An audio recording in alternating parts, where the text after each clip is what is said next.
waking up to ash and dust. I wipe my brow and I sweat my rest. I'm breathing in the chemicals.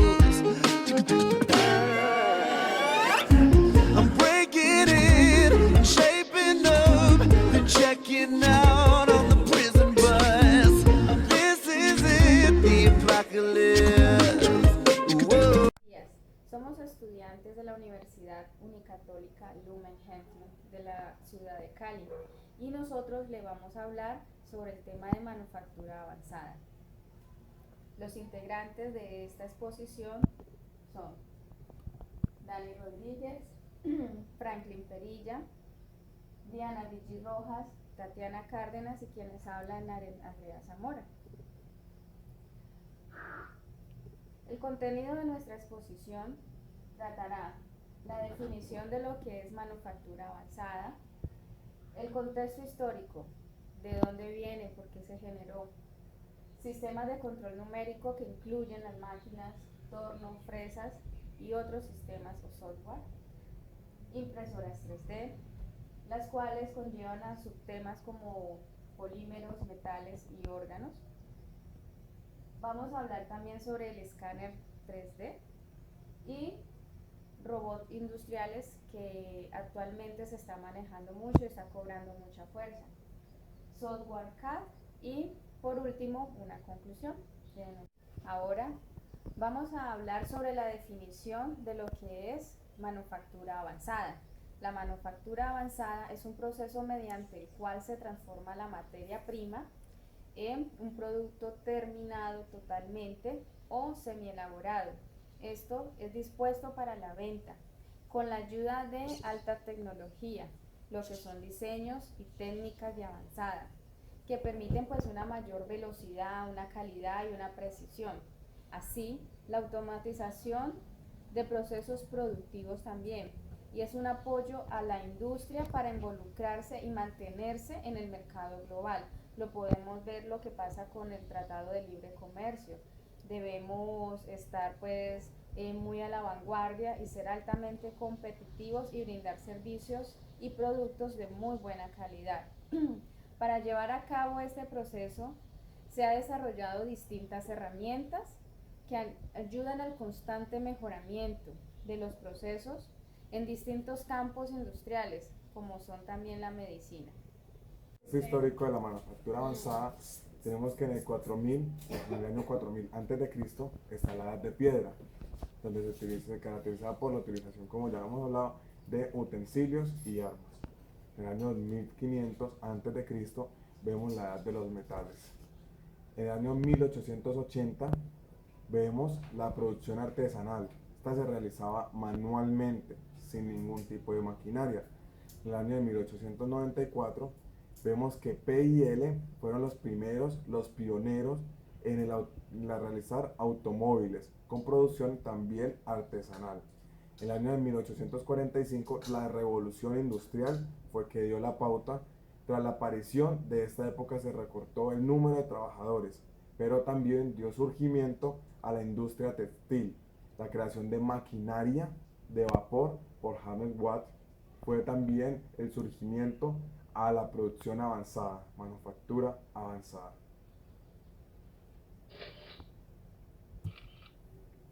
En 1908, innovación de Ford con la producción en masa, con la invención de una banda transportadora para la realización de las piezas de automóviles. En 1920, Alfred Sloan organizó GM para construirla en una oficina general. 1930, en la producción avanzada, Sakiji y Chikiro inicia la construcción de Toyota Motor Company. En 1964, IBM 360 se convierte en la primera computadora. En la producción avanzada, 1978, Ogno publica sobre el sistema de producción ajustada. Algunos inventos, descubrimientos e innovaciones en el siglo XVIII. En 1761, el cronómetro, realizado por Harrison, es inglés. En 1770, Watt escocés, máquinas de vapor. Revisamos también que en 1777 Lavoisier, francés, explicación combustión. En 1785, con la producción avanzada, vemos los paracaídas. En 1796, Murdoch, escocés, lámparas de gas.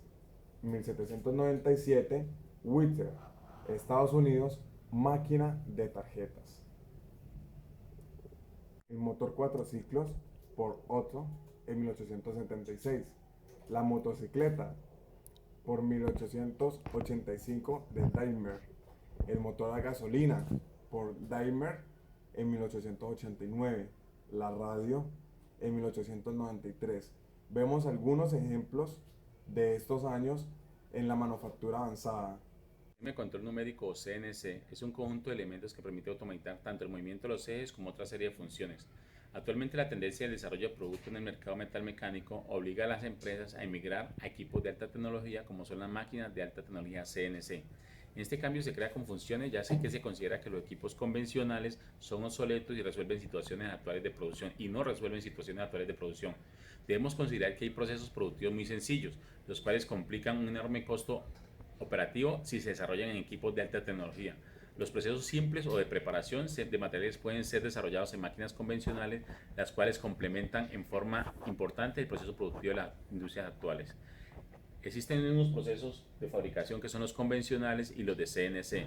En los convencionales tenemos los torneros, fresadores, expertos, los matriceros y los fabricantes de moldes, quienes en el tema de desarrollo de piezas de máquinas convencionales y ajustes finos complementan los trabajos realizados en maquinarias de CNC, sin demeritar la calidad y la precisión. Existe también el proceso de fabricación CNC. Son procesos de fabricación de piezas unitarias en equipos de alta tecnología, encargadas de procesos de desbaste y acabado de cualquier producto.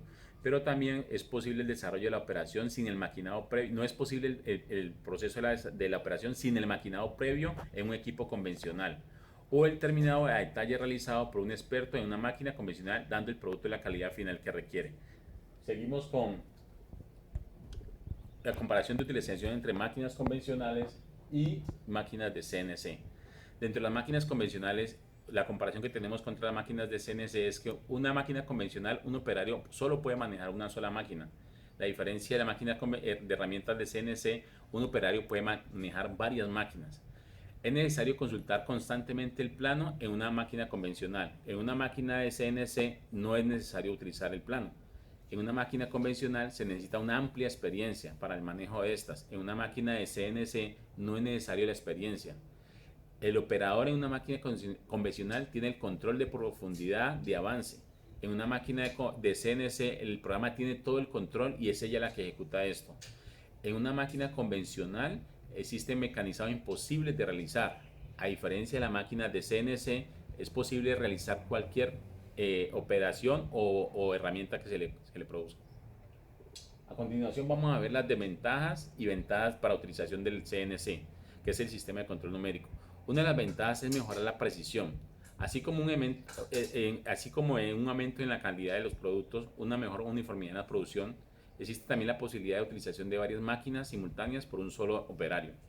La mecanización de productos de geometría complicada, fácil intercambio de la producción en intervalos cortos, posibilidad de servir pedidos urgentes, reducción en la fatiga del operario, aumento de los niveles de seguridad, disminución del tiempo por máquinas paradas, y existe la posibilidad de simulación de los procesos de corte antes de la mecanización, evitando pérdidas de piezas defectuosas. Vamos a ver también las desventajas por la utilización del sistema de CNC. Una de las desventajas es el elevado costo de los accesorios y la maquinaria. Otra desventaja es la necesidad de cálculos, programación y preparación de forma correcta para un eficiente funcionamiento. Existe también una desventaja que es el costo de mantenimiento más elevado, ya que el sistema de control de mantenimiento de los mismos es más complicado, lo que genera la necesidad de personal de servicio y mantenimiento con altos niveles de preparación. Otra de las desventajas es la necesidad de mantener grandes volúmenes de pedido para una mejor amortización del sistema. A continuación vemos unos tornos convencionales y unos tornos CNC. Los tornos convencionales son los normalmente utilizados. Ahora se están utilizando los tornos CNC, Para la utilización de estos tornos se requieren unos conocimientos y unas habilidades necesarias para operarlas. Dentro de los conocimientos y habilidades necesarias que se requieren son conocimiento en geometría, álgebra y trigonometría, conocimiento de lesiones y diseño de las diferentes herramientas de corte, conocimiento de los diferentes sistemas de sujeción de la herramienta de corte, uso de aparatos de medida y conocimiento de metrología, interpretación de planos, conocimiento de la estructura de la maquinaria CNC, conocimiento de los diferentes procesos de mecanización y existe el conocimiento de la programación del CNC. También existen otras herramientas de control numérico como son las fresadoras convencionales y las fresadoras de CNC. Las fresadoras, para la utilización de estas fresadoras se requiere un conocimiento general de ordenadores, conocimiento de parámetros y conocimiento de corte. Existen otros modelos como son la rectificadora convencional y la rectificadora de sistema de control numérico. A continuación vamos a ver un video que nos ayuda a ver mejor todo el sistema de control numérico para que lo puedan entender. Muchas gracias. CNC es una tecnología nueva que actualmente está aquí en Colombia y sus siglas significan control numérico computarizado. Esa tecnología está abarcada en las máquinas herramientas para mayor productividad de ellas. Se usa para hacer piezas complejas, ya sea de revolución o piezas en 3 dimensiones, 3 ejes, que manejen 3 ejes, como son los casos de moldes, troqueles, piezas irregulares, piezas de difícil fabricación, piezas de geometrías muy variables.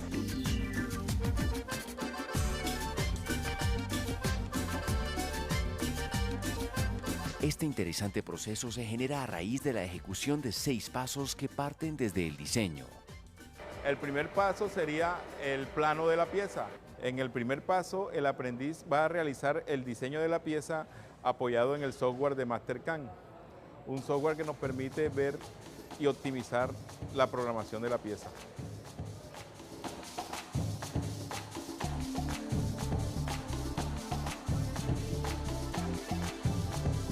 Ya diseñada la pieza, se procede a ejecutar el mecanizado, el cual nos genera un programa.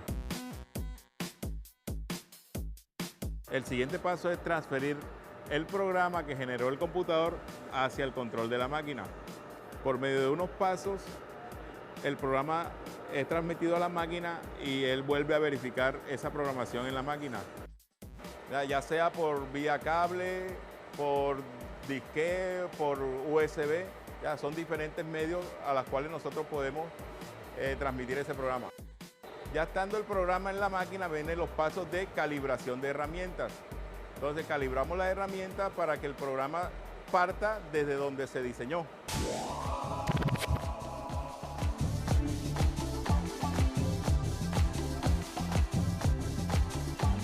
El quinto paso sería ejecutar el programa en vacío para ver si las herramientas están en óptimas condiciones.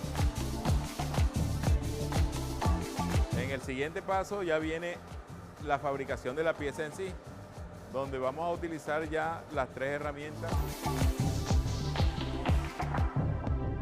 Ya después sí ejecutar el programa ya sobre la pieza y el control de calidad de esa pieza se realiza ya al final del mecanizado, cuando la pieza esté completa. Las empresas más competitivas enfrentan los constantes cambios tecnológicos. Por tal razón, el SENA suscribe convenios con empleadores para impartir formación continua a sus trabajadores y mejorar la eficiencia, productividad y competitividad de las organizaciones bajo su programa de formación especializada y actualización tecnológica del recurso humano. Continuando con el tema de la manufactura avanzada, veremos a continuación las impresoras 3D. Hablamos de impresoras desde 1940, cuando ya existía un ordenador y cuando existía la máquina analítica de Charles Babbage. Charles Babbage nos ayudó con el mecanismo de impresión. Él nunca pudo realizar su ordenador, pero gracias al mecanismo que él inventó, se pudo realizar en 1991 la primera impresora y presentarse en el Museo de Ciencias de Londres en el 2000 al público. Bueno, aquí podemos observar la impresora de la que les hablo, que fue la primera que elaboraron y que está diseñada con el mecanismo de Charles Babbage. Luego, en 1953, nace la Univac, la cual trabajaba con lectores de cinta y podían leer 600 líneas por minuto. Esto fue un avance, digamos, el avance que tuvo aquí fue la velocidad. Luego IBM, que todos la conocemos, IBM diseñó en 1957 otra impresora que se llamaba matricial. Esa impresora leía como similar al mecanismo de una máquina de escribir, es decir, comprimía la cinta contra el papel. Y así poco a poco fueron avanzando. En 1968 ya teníamos impresoras mucho más pequeñas, conocimos la impresora de punto, la impresora de láser. Pero el avance más grande fue en 1976, cuando Charles Gould diseñó a través de la estereolitografía la primera impresora 3D. Luego, en 1988, System 3D saca al mercado esta primera impresora, y Organovo en el 2000 más o menos produce la primera bioprinter, que era una impresora biológica o con la que imprimían órganos o tejidos humanos. Ahora veamos algo sobre la definición. Cuando hablamos de impresoras 3D, ¿de qué estamos hablando? Pues es una herramienta que nos permite tener en físico todos esos diseños que contenemos en un software CAD en nuestro ordenador. Es decir, digamos tenemos AutoCAD, SolidWorks, entre otros programas, y en ellos tenemos contenidos algún diseño. Ejemplo, una taza de café, y esa taza de café la puedes tener en físico. Pero ¿cómo funciona? Funciona a través de la estereolitografía. Para esto, el procedimiento que se lleva a cabo es crear un prototipo capa por capa, desde abajo hasta arriba. Se utiliza un plástico en polvo, el cual se compacta, y la máquina lo ubica en la zona adecuada, y aquí es donde se lleva a cabo todo el proceso de crear capas, y esas capas todas van a ser del mismo espesor.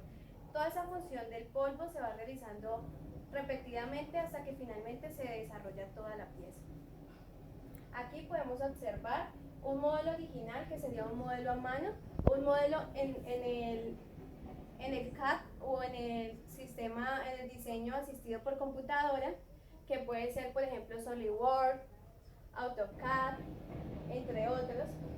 Y vemos aquí ya cuando la máquina, es decir, el dispositivo, la impresora, tiene un software, y el AutoCAD, o sea, el dispositivo donde tú tienes el diseño, le envía la información a través de un STL, un formato, y lo que hace el software de la máquina es separarlo en capas, y esa sería la impresión 3D, que son capas en polvo, en plástico en polvo, compactadas. A continuación también veremos algunos tipos de impresoras. Entonces, por ejemplo, tenemos las impresiones en tinta, donde se utiliza una tinta aglomerante, lo cual hace que se compacte con el polvo y se puedan crear piezas a color, y piezas muy, digamos, muy parecidas al estilo que hemos diseñado en nuestro CAD. Otras son las impresiones 3D láser, que es donde se le transfiere una energía al polvo a través de un láser. En él se utiliza, digamos, un lente focalizador y un espejo galvanizante o galvánico, lo cual hace que se oriente el láser y pueda imprimir energía pues al polvo, y podamos realizar la impresión. Esto hace que, digamos, el polvo se polimerice y luego con un líquido se solidifica. Veamos a continuación algunas aplicaciones. Ha sido muy utilizado en la parte de la manufactura. Por ejemplo, aquí tenemos un diseño en acero inoxidable. El acero inoxidable presenta propiedades mecánicas y una propiedad de anticorrosión, lo cual es muy utilizada para la industria aeroespacial, para realizar piezas que necesitan que sean muy durables. En la parte del aluminio, aquí vemos una aleación.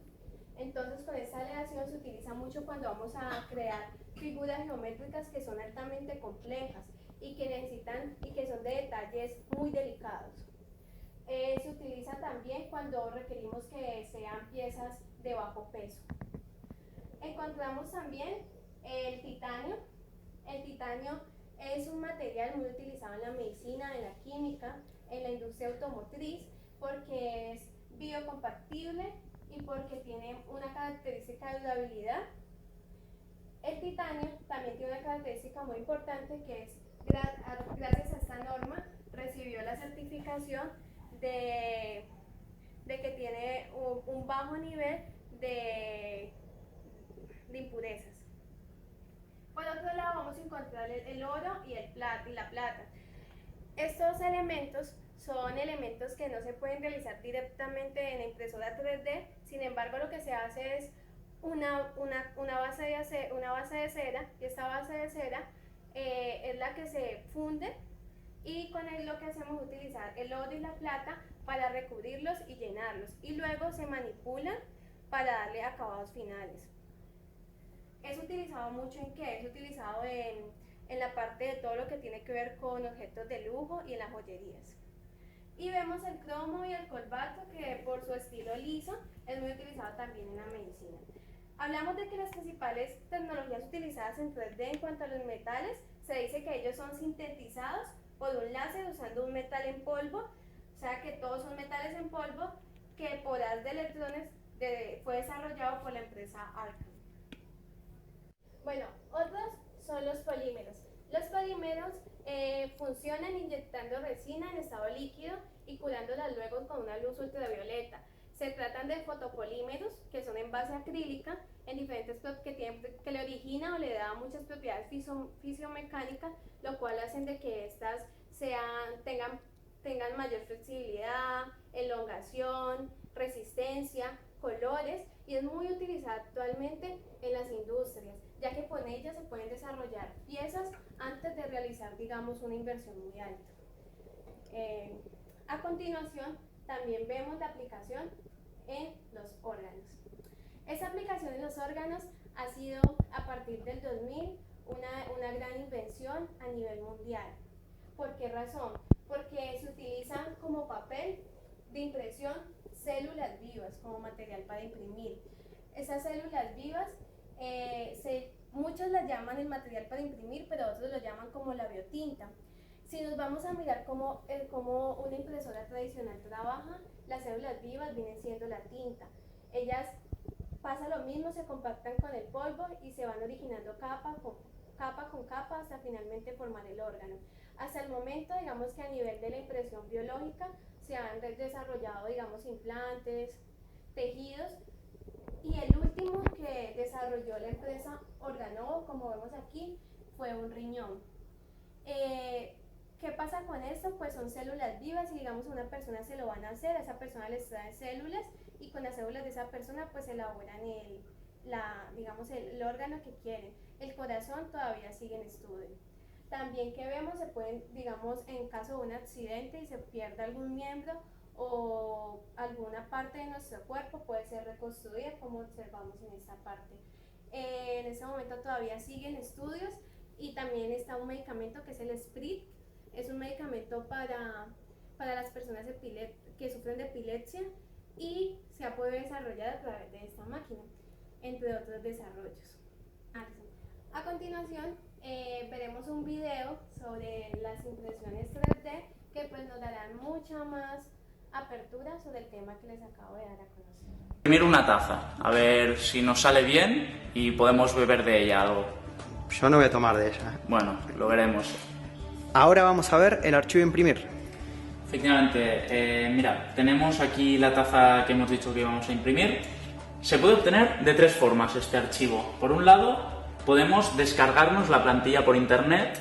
Por otro lado, podemos diseñarla nosotros con un programa 3D. Y por último, importarlo desde un escáner 3D. Es decir, si la escaneamos una taza, podríamos importarla en este programa y luego poder imprimirla. Por último, tengo que decirte también que los archivos tienen una extensión STL. Pues venga, vamos a imprimir. Venga. El proceso ha empezado hace escasos minutos y ya se ha generado la base de la que hablábamos, sobre la cual se cimentará lo que es la taza, propiamente dicha. Pero a no preocuparse, que la base es fácilmente desprendible de la taza, ¿no? Sí, simplemente habrá que despegarla porque hay un troquelado que permite que se quite fácilmente. Y Alex, ¿el tiempo de impresión cuál es? Para esta taza estamos hablando de unas 2 horas de impresión. Es decir, imaginaos cualquier otro producto más grande. Y lo más interesante es saber qué es lo que hay que tener en cuenta a la hora de querer comprar una. Bueno, yo creo que más allá de lo obvio como puede ser el precio o la calidad de cada una de estas impresoras, hay que tener en cuenta sobre todo el uso que se le va a dar, es decir, si vas a hacer un uso muy doméstico o lo quieres usar un poco más para hacer alguna pieza profesional, si tendrás que montar esta impresora o viene montada de fábrica. Sobre todo hay que tener en cuenta si habrá servicio técnico en cada una de las empresas que te ofrecen estas impresoras. Y bueno, yo creo que por último, si es silenciosa o no, porque bueno, tener 4 horas imprimiendo un objeto pues te puede llegar a cansar el que esté todo el rato sonando. Una de las preguntas que todo el mundo se debe hacer, más nosotros ahora teniendo en cuenta de que vamos a tomar de ella, es si el material con el que se imprime es tóxico. A día de hoy ya nos han confirmado que no lo es, y lo bueno es que tampoco es soluble en agua. Es decir, que podemos meter agua caliente hirviendo en esta taza que ni se deteriorará, ni se romperá, ni nada. Bueno, al final es una pequeña tacita. Sí, hemos estado 2 horas pues para esta taza tan pequeña. Vamos a sacarlo, esto está ardiendo. Hemos estado 2 horas trabajando, ya vamos a ver lo que decíamos. La hemos despegado de la base. Ha hecho como una carcasa por fuera. Algo... A ver, vamos a ver si ahora ya no. Todavía está un poquito caliente. Vamos a ver si la podemos sacar sin cargárnosla. ¿Veis lo que os decíamos? Este es el famoso troquelado. A ver si sale todo. Me estoy quemando todavía, imaginaos. ¿Veis? También se está deshaciendo. Vamos, Alex, no seas quejica, ¿eh? Y ya, si quitamos las últimas piececitas, ¿veis? Sigue siendo esto la base. Ahora, ya lo tenemos. También, como veis, se ha creado una segunda capa aquí. Y a ver si no nos lo cargamos.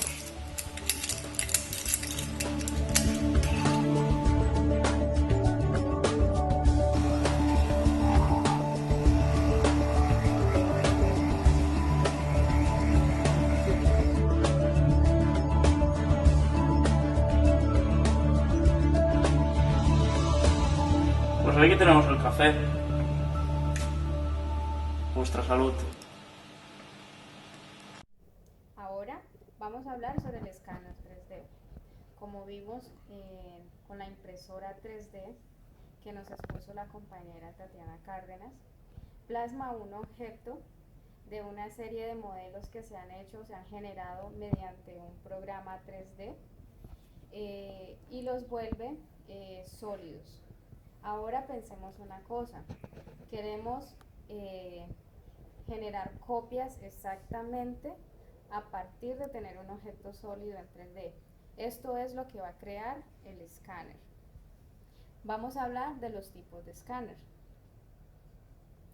Tenemos dos, que serían el escáner 3D por contacto, que él ubica un punto palpador que puede ser un acero o un zafiro. Entonces la tarea que él ejecuta es palpar todo el área del objeto a copiar. La ventaja es que sería mucha más la precisión que obtendríamos, pero la desventaja es que si nuestro objeto no es tan fuerte lo puede dañar. Ahora el segundo tipo sería el 3D sin contacto, que este trabaja con un haz de luz, un láser o alguna otra señal.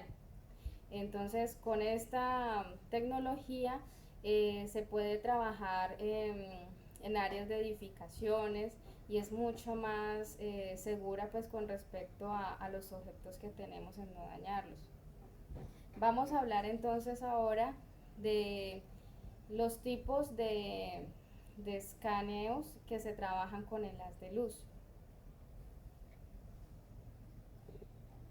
Basado en tiempo de vuelo.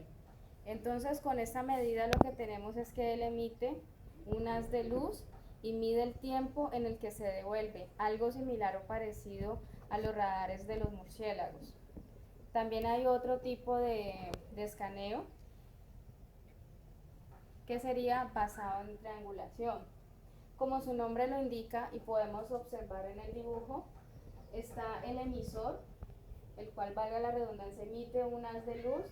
Trabajamos con el lente de una cámara y ellos forman un triángulo del cual nosotros conocemos el lado de la cámara hacia el emisor. Conocemos el ángulo que está ubicado en la parte del emisor y en el de la cámara. Entonces, esa información es recibida por el sensor, el cual hace todos los cálculos, pues la parte matemática, y solventa pues la posición en el espacio donde está ubicado el punto. También tenemos otro tipo de escaneo que sería basado en diferencia de fase. Entonces él emite un haz de luz y él va testeando el desplazamiento que hay de la fase, lo que ha sufrido la señal, y calcula también la distancia. Ahora les voy a hablar de cómo trabaja pues un escáner 3D.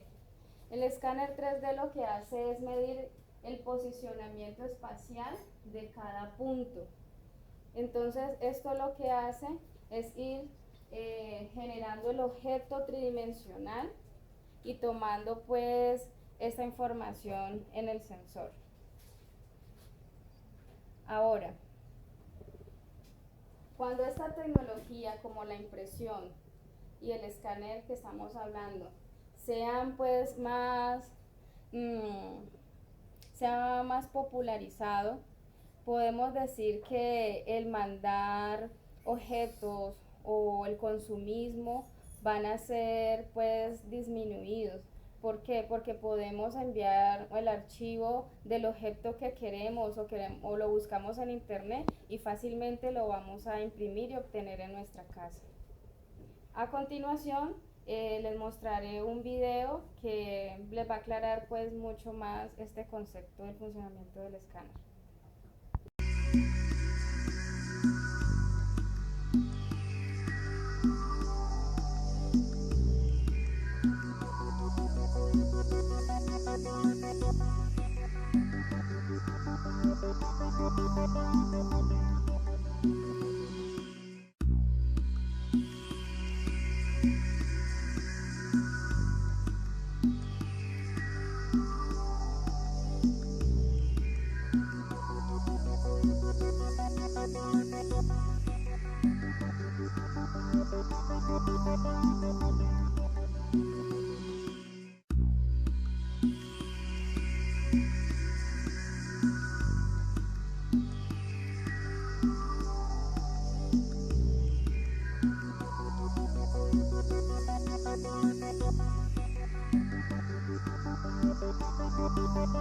En la manufactura avanzada encontramos los casos de los robots industriales.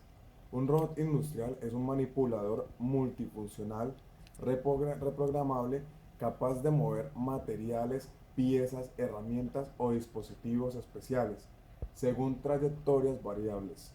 Estos robots han generado un cambio drástico en la industria, generando menos empleo, pero posibilitando el mayor consumo de bienes en el sentido de mayor velocidad en la producción de materias.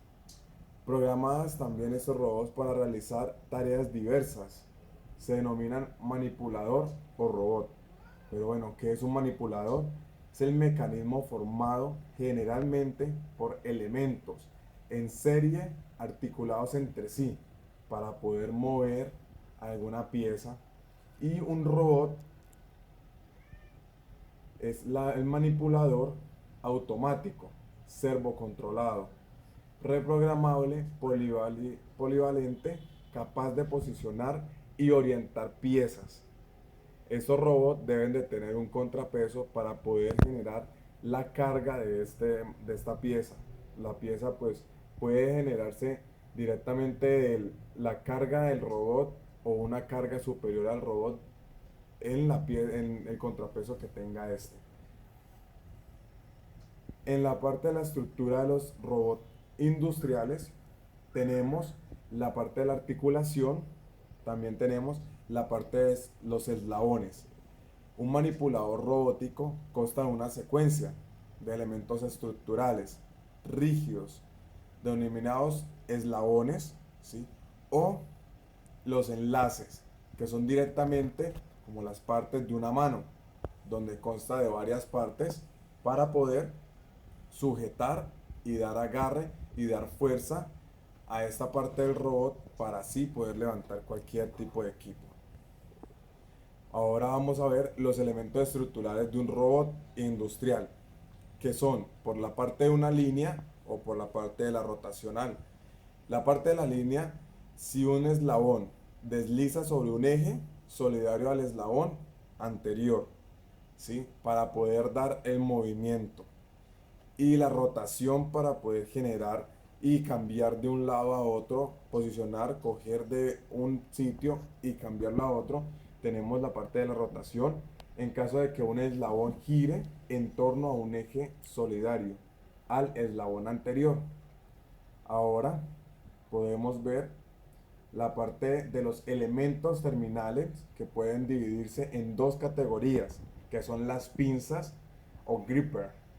Las pinzas se utilizan para tomar un objeto, ¿sí? Poder tomarlo de un sitio, ¿sí? Poder tomarlo y pasarlo a otro sitio, normalmente la pieza de trabajo, y sujetarlo durante el ciclo de trabajo del robot. También se puede, como se acaba de decir, sujetarlo para hacer algún trabajo. Puede estar este material con mucho peso que un humano pues no pueda cargarlo mientras se trabaja con él. Entonces tenemos para eso los robots industriales, para poderlo sujetar mientras hacemos algún cambio o modificación en esto. También se encuentra la parte de las herramientas, que son utilizadas como autor final en aplicaciones en donde se exija el robot realizar alguna operación sobre la pieza de trabajo. Ahorita acabamos de ver la parte de sostener esta pieza por un robot. Ahorita podemos ver que los robots industriales también pueden hacer el cambio, modificación de una pieza, de un material. Entonces esas aplicaciones incluyen la soldadura por puntos, la soldadura por arco, la pintura por pulverización y las operaciones de talado. Ahora podemos ver la parte de los robots japoneses. En la industria, en las empresas, aunada a falta de mano de obra por envejecimiento de la población, también por el alto consumo que se estaba realizando. Entonces necesitamos mayor tiempo, mayor velocidad de producción. Entonces esto llevando a grandes empresas del país asiático a inventar más en automatizar sus procesos, sus empresas, por medio de inteligencia artificial y robótica. Glory está a la vanguardia de las firmas japonesas que han inventado más en robot, también invertido y automatización, respondiendo a los esfuerzos del primer ministro para estimular la economía y poner fin a 2 décadas de estancamientos y deflación. Ahora podemos ver la parte de los robots europeos. En ellos igualmente tratamos de la producción en cadena, en el que participaban España, Alemania y Australia. Tienen como meta desarrollar un robot capaz de interactuar con seres humanos en tareas monótonas y de riesgos para las operaciones en la industria aeroespacial. Valerie forma parte de la iniciativa con estos países, fábricas del futuro, como se hacen llamar por los robots que se están generando en estos tiempos. Ahora podemos ver la parte de la clasificación de los robots según la AFRI. Tenemos los tipo A, que son manipuladores con control manual o telemando. Tipo B, manipulador automático con ciclos, mediante fines de carreras o topes. Tipo C, robots programables con trayectorias continuas o punto a punto. Tipo D, robots capaces de adquirir datos de sus entornos. Ahora podemos ver que la IFR, ¿sí?, distingue entre cuatro tipos de robots industriales en la manufactura avanzada. La una son los robots secuenciales. La segunda son los robots de trayectoria controlable. Como podemos ver en industrias, que en el piso está señalizado con una pintura especial, con una cinta especial, para que estos robots siempre tengan este camino, así hacia la izquierda, hacia la derecha, un paramento, un estante. Estos robots siempre van a ir por esta línea, señalización en el piso y del punto que se le coloque al punto que vaya. Los robots adaptativos, y los últimos que vemos cuatro son los robots manipulados.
Continuar con el sistema Software CAD. Vamos a dar como un significado de estas siglas, CAD, que significa diseño asistido por computador. En este caso, su uso es más que todo para la parte de diseño, donde se van a quedar a un lado lo que son los dibujos a mano para que ya se haga de forma sistematizada. Bueno, ahora, en este caso, como le veníamos hablando acerca de la definición, aquí aborda todo lo que es la automatización de un proceso para que se lleven a cabo ciertas mejoras, creaciones, modificaciones y que igualmente impacten la productividad del usuario o del producto que se está diseñando como tal. Vamos a validar para qué sirven los sistemas CAD o software CAD. En primer lugar, nos ayuda o nos brinda en este caso, una herramienta para la fabricación, diseño de un producto como tal. También se pueden utilizar muchos modelos en lo que son las características para determinado producto, dependiendo de las características que quiera el usuario, también lo que la empresa como tal le pueda ofrecer al producto y al usuario como tal. También nos permiten como también visualizar el circuito electrónico de ese sistema si es necesario. En las características de los sistemas CAD son aprovechan lo que son los fabricantes, los diseñadores, los ingenieros como tal, ya que es muy importante. Es una herramienta que debe de ir de la mano con los conocimientos, con las herramientas de la compañía y lo que puede dar el ingeniero en ese momento. Bueno, para las herramientas básicas que ofrece este sistema CAD o software CAD, Primero tenemos la modelación básica, que también nos permite validar cómo podemos ensamblar ciertas piezas del producto que estamos diseñando.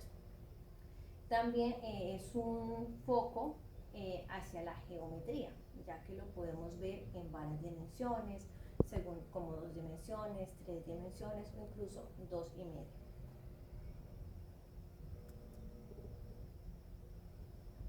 Bueno, aquí tenemos unos ejemplos de las aplicaciones del CAD, cómo se pueden visualizar en superficies, en sólidos. Ahora, en cuanto a las aplicaciones de los sistemas CAD, tenemos en los circuitos integrados, ¿correcto? En donde pues tenemos las características deseadas tanto de la empresa, lo que le quiere ofrecer al usuario, igualmente para las necesidades del usuario. También minimiza lo que es el tiempo en el diseño. Si vas a comparar un sistema que lo vas a hacer a mano, se va a tardar mucho más, mientras que en un sistema o en un software va a ser mucho más rápido, te da la ventaja de darle color, darle diseño, darle lo que es movimiento como tal, y aquí permite pues ver ciertas aplicaciones, diferencias, modificaciones que se le puedan pintar al usuario o al objeto como tal que estamos en este momento evaluando o estamos modificando. Bueno, también tenemos en la industria aeronáutica, aquí son para directamente proyectos aeroespaciales, donde se requiere pues un desarrollo de superficies más complejas como tal en el diseño. También tenemos en la parte de la industria textil, en la reducción de la mano de obra, la optimización del tejido, la reducción de los inventarios en proceso. Aquí podemos validar igualmente en un zapato, como el ejemplo que estamos viendo, cómo manejar la horma, cuáles serían las características, las medidas, qué podemos mejorar en cuanto al diseño o la horma como tal para que no vaya a impactar de forma negativa en el usuario. También es muy importante validar lo que le podemos colocar colores, verlos en diferentes dimensiones, podemos ensamblarlo o de forma contraria para mirar que todo esté en el punto que debe estar.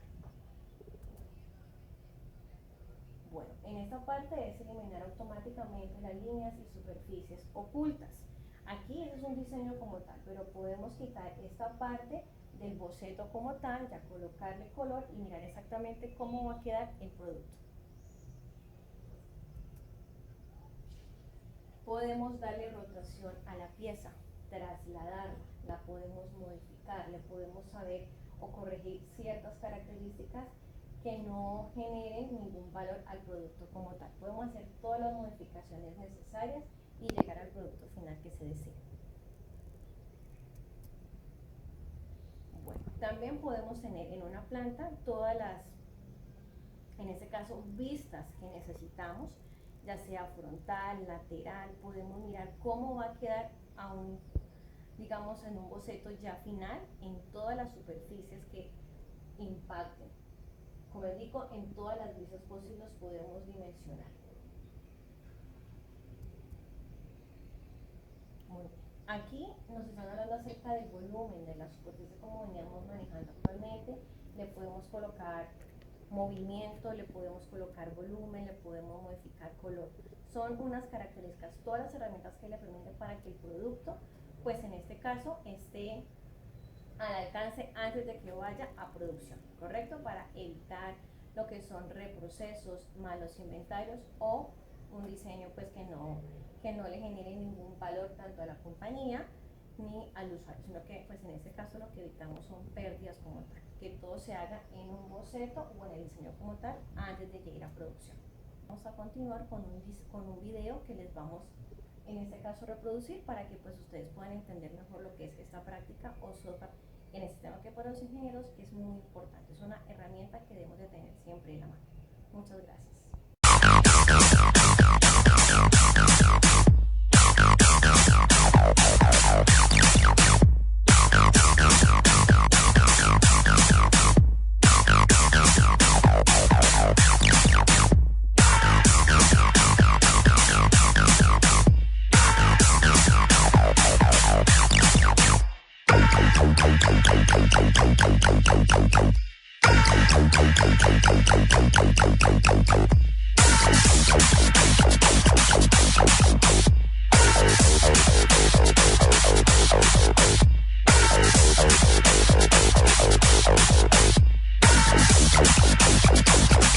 Bueno, finalmente podemos decir que como ingenieros buscamos constantes mejoras de los procesos de producción, las tecnologías, los sistemas, los dispositivos, los aparatos y las herramientas que nos ofrece la manufactura avanzada se nos convierten en un gran aliado a la hora de dar soluciones a los problemas relacionados con tiempo, calidad, cantidad, diseño y satisfacción del cliente, para lograr una mayor eficiencia, efectividad y eficacia de los procesos y podernos mantener en un mercado, logrando así siempre las metas que la empresa se ha pactado y el éxito de nuestra organización.